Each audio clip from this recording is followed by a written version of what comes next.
சொல்லுவாங்க. ஆண்டவர் நாமத்துக்கே மகிமை உண்டாவதாக. ஸோ நீங்கள் எல்லோரும் எப்படி இருக்கீங்க? பை காட்ஸ் கிரேஸ் நீங்கள் எல்லோரும் நல்லா இருக்கீங்க நான் நம்புகிறேன். ஸோ இன்றைக்கி ஆண்டவர் என்ன வார்த்தையை பேச போகிறார் அப்படின்றத வார்த்தையை படித்து தெரிஞ்சுக்கலாம்.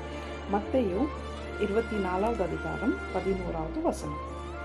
Then many false prophets will rise up and deceive many. நிறைய கள்ள தீர்க்கதரிசிகள் எழும்புவார்கள், அநேகரை வஞ்சிப்பார்கள் அப்படின்னு சொல்லிட்டு வார்த்தை சொல்லப்பட்டிருக்கிறது. ஸோ என் டேஸில் என்ன ஆகுது அப்படின்னு சொல்லிட்டு ஆண்டவர் சொல்கிறாரு. ஆண்டவர்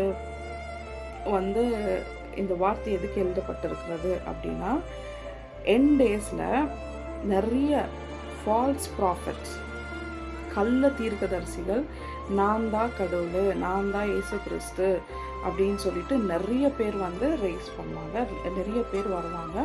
ஸோ நம்ம எப்படி வஞ்சிக்கப்படுவோம், அநேகர் எப்படி வஞ்சிக்கப்படுவார்கள் அப்படின்றது கேட்டால், நமக்குள்ள ஆண்டவருடைய வார்த்தை, ஆண்டவருடைய பிரசன்ன, ஆண்டவருடைய அந்த அந்த வேர்டு நமக்குள்ளே இல்லை, நமக்குள்ளே கிரியை செய்யலைன்னா வஞ்சிக்கப்படுவோம்.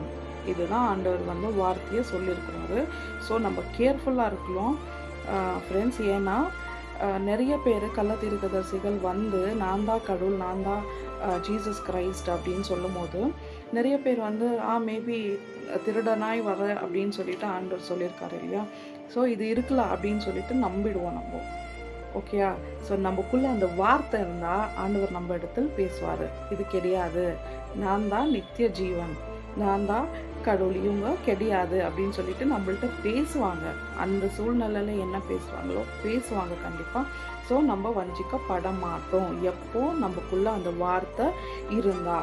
ஸோ நம்ம இந்த ஞாயிற்றுக்கிழமை சர்ச்சுக்கு போகிறப்பையும், இல்லை மீட்டிங்ஸ்க்கு அட்டென்ட் பண்ணுறப்பையோ, இல்லாட்டி நிறைய மெசேஜஸ் ஃபோனில் கேட்குறப்பையும் நம்ம வெறும் கேட்டுட்டு விட்டுறக்கூடாது. நம்ம ஊழியக்காரங்க சொல்லுறத சர்ச்சில் போயிட்டு நம்ம கேட்குறோம், அவங்க நம்மளுக்காக எத்தனோ பிரயாசப்பட்டு சொல்லி நம்மளுக்கு அண்டர்ஸ்டாண்டபுளாக நம்மளை பண்ண வைக்கிறாங்க, கேட்குறாங்க என்ன ஏதுன்னு சொல்லிட்டு. ஸோ நம்ம கேட்டு அதை ஞாபகத்தில் வச்சுட்டு நம்ம இருதயத்தில் அந்த வார்த்தைகள் இருக்கணும். படிக்க தெரியாதவங்க நிறைய மெசேஜஸ் கேட்கணும், அதன்படி நடக்கணும். இதுதான் உண்மையான வார்த்தைன்னு அவங்க தெரிஞ்சு கொள்ளணும்.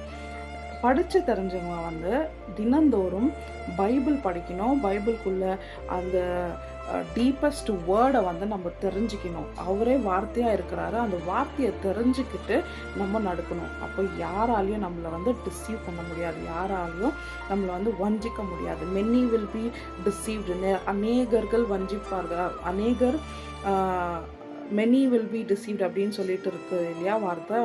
ஸோ அந்த அந்த அநேகரில் நம்மளா ஒருத்தர் இருந்துடக்கூடாதுன்னா நமக்குள்ள ஆண்டவருடைய வார்த்தை இருக்கணும். அப்போ தான் யாராலையும் நம்ம தொடக்கூட முடியாது, எதுவுமே பண்ண முடியாது. ஸோ ஆண்டவர் இன்னைக்கு இந்த அற்புதமான வார்த்தையை பேசினார். ஸோ நம்ம கேர்ஃபுல்லாக இருக்கலாம் ஃப்ரெண்ட்ஸ். ஆண்டவருக்குள்ளே இருக்கலாம்.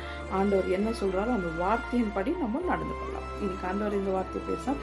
நாளைக்கு எந்த வார்த்தையை பேசுகிறாரோ நாளைக்கான வீடியோவில் நம்ம பார்க்கலாம். Until then, God bless you.